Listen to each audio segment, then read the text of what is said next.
श्री सद्गुरु महाराज की जय। पुस्तक अलौकिक जागरण से। साधो यह मन है बड़ जालिम। महर्षि संत सेवी परमहंस जी महाराज। मंगल मूर्ति सतगुरु मिलवै सर्वाधार। मंगलमय मंगल करण विनवो बारंबार। आप लोगों की उपस्थिति और उत्साह को देखकर मुझे प्रसन्नता हो रही है। कभी कभी आप लोग मुझे याद करते हैं तो मैं यहाँ आ जाता हूँ और आप लोगों के दर्शन करके बहुत आह्लादित होता हूँ। आज भारत ही नहीं समस्त विश्व की बात है कि सबके सब दुखी हैं, कोई सुखी नहीं है। संत कबीर साहब ने कहा, तन धर सुखिया कोई ना देखा, जो देखा सो दुखिया हो। गुरु नानक देव जी का वचन है, नानक दुखिया सब संसार, सो सुखिया जिसु नाम आधार। हर सिर में समस्या समाई हुई है, वह भी एक नहीं, एक एक सिर में अनेक समस्याएं हैं। इस कारण लोगों के मन में तनाव बना रहता है, जिसे अंग्रेजी में टेंशन कहते हैं। आर्स वचन है, उभय शब्द चिंता चिता, दो एक समान। चिता दहत निर्जीव को, चिंता तन स प्राण। चिंता और चिता दोनों शब्द का एक ही रूप है, मात्र एक बिंदी का अंतर है। चिता तो लाश को, मृतक को जलाती है, लेकिन चिता में जैसे ही बिंदी पड़ी वह जिंदा को ही जलाने लगती है। चिता तो एक ही बार जलाकर समाप्त कर देती है, पर चिंता जीवन भर जलाती रहती है। गोस्वामी तुलसीदास जी कहते हैं कि चिंता सर्पणी है, चिंता सापिन काहि न खाया, को जग जाहि न व्यापी माया। किसी को जब सर्प दंश करता है तो विष चढ़ता है, लहर उठती है और धीरे धीरे वह मर जाता है। उसी तरह जिसे चिंता खाती है उसे लहर पैदा होती है और वह घुट घुट कर मरता है। इस चिंता से, तनाव से हम कैसे मुक्त हों? इसीलिए यौगिक क्रियाओं, कुछ शारीरिक और कुछ मानसिक व्यायाम की आवश्यकता होती है। आखिर दुख का कारण क्या है? वस्तुतः दुख का कारण मेरा मन है। मन में ही हम दुख या सुख का अनुभव करते हैं। एक बहुत बड़े विद्वान थे, उन्होंने एक पुस्तक लिखी। अब वे छपवाने वाले थे। पांडुलिपि टेबल पर पड़ी थी। शाम का समय था, बिजली चली गई। वे मोमबत्ती जलाकर शौचालय चले गए।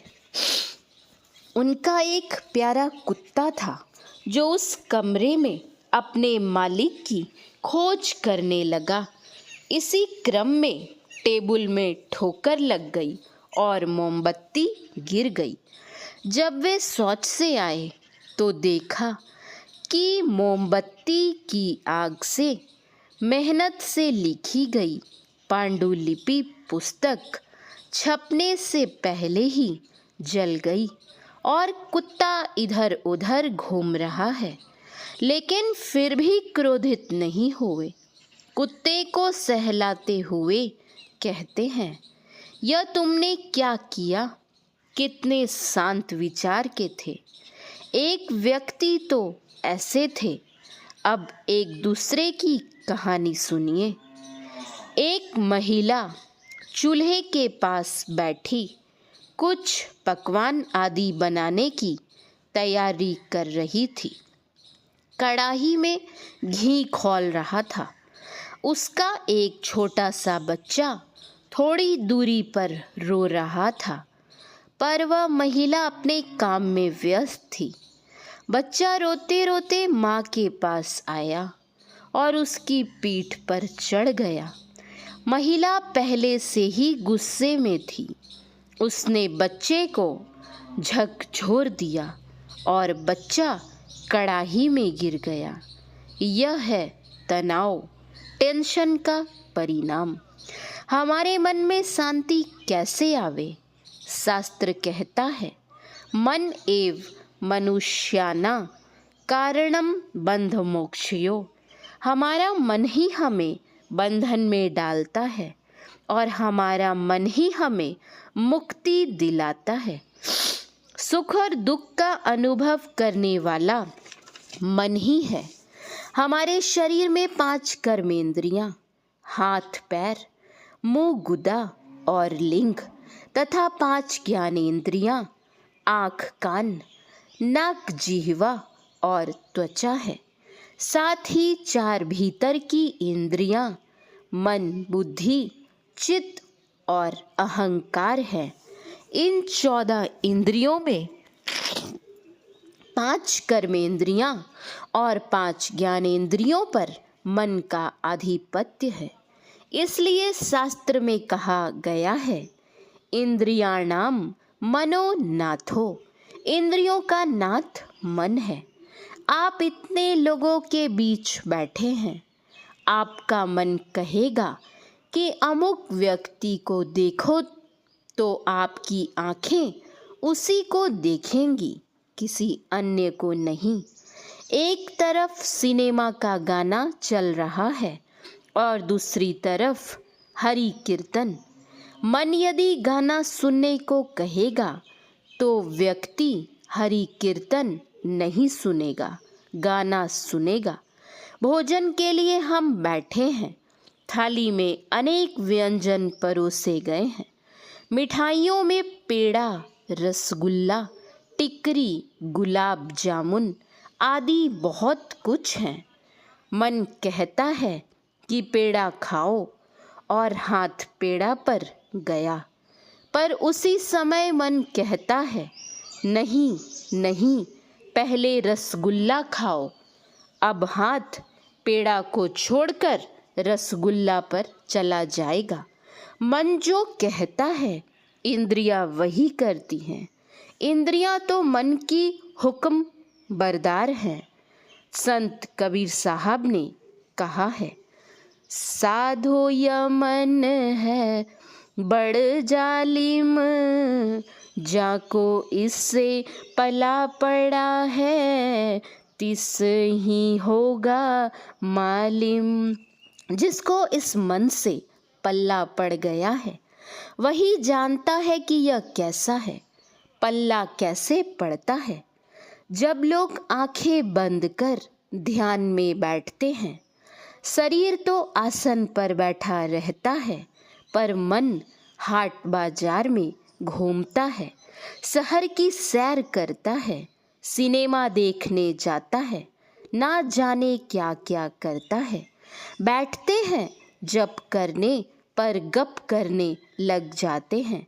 घड़ी देखते हैं तब समझते हैं कि सब समय व्यर्थ बीत गया।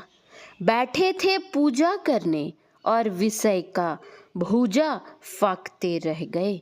संत पलटू साहब का वचन है, मन नहीं पकड़ा जाए बहादुर जवान है, करत रहे खुरखुंद बड़ा शैतान है।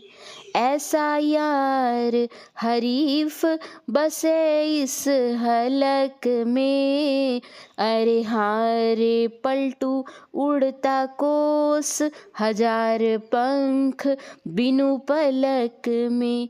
आज तक ऐसा कोई यान नहीं बना जो मन का पीछा कर उसे पकड़ ले। हम यहाँ बैठे हैं और हमारा मन 1 मिनट में दिल्ली कलकत्ते की कौन कहे इंग्लैंड अमेरिका सब जगह घूमकर आ जाता है। पंख नहीं है पर उड़ता ही रहता है। संत सुंदर दास जी का वचन है। पल ही में मरी जाए, पल ही में जीव तू है, पल ही में पर हाथ देखत बिकानो है, पल ही में फिरत नौखंड हूँ ब्रह्मांड सब, देखियो अन देखियो सो तो याते नहीं छानो है, जा तो नहीं जानियत आव तो ना दिसे कछु, ऐसी भलाई अब तासो पड़ो पानो है। सुंदर कहत या की गति होना लखी पड़े, मन की प्रतीति कोई करे सो दीवानो है। मन ऐसा है कि पल ही में आपका पैर पकड़ लेगा और कहेगा कि आप ही माँ बाप हैं, आप ही सब कुछ हैं।